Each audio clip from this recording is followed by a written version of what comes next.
મિત્રો, જીવનમાં મોટાભાગની ભૂલો ત્યારે થાય છે જ્યારે આપણે ગુસ્સામાં, ઉતાવળમાં અથવા ભાવનાઓના વેગમાં નિર્ણય લઈએ છીએ.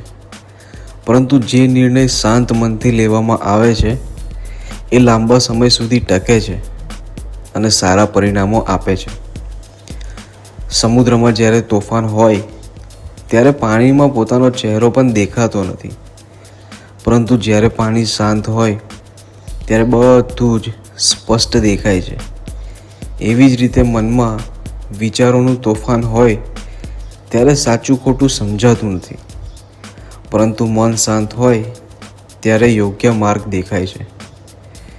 કોઈ કડવું બોલ્યું હોય, કોઈ સમસ્યા આવી હોય કે જીવનમાં મોટો પડકાર આવ્યો હોય ત્યારે તરત પ્રતિક્રિયા આપવાને બદલે થોડો સમય શાંત રહીએ, કારણ કે પ્રતિક્રિયા ક્ષણિક હોય છે, પરંતુ નિર્ણય જીવનભર અસર કરી શકે છે.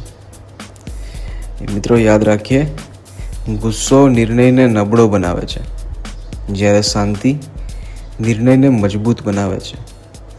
તેથી જ જીવનમાં જ્યારે પણ કોઈ મહત્ત્વનો નિર્ણય લેવાનો આવે ત્યારે પહેલાં મનને શાંત કરીએ, પછી નિર્ણય કરીએ, કારણ કે શાંતિમાં લીધેલા નિર્ણય સૌથી મજબૂત, સૌથી સમજદાર અને સૌથી સફળ હોય છે.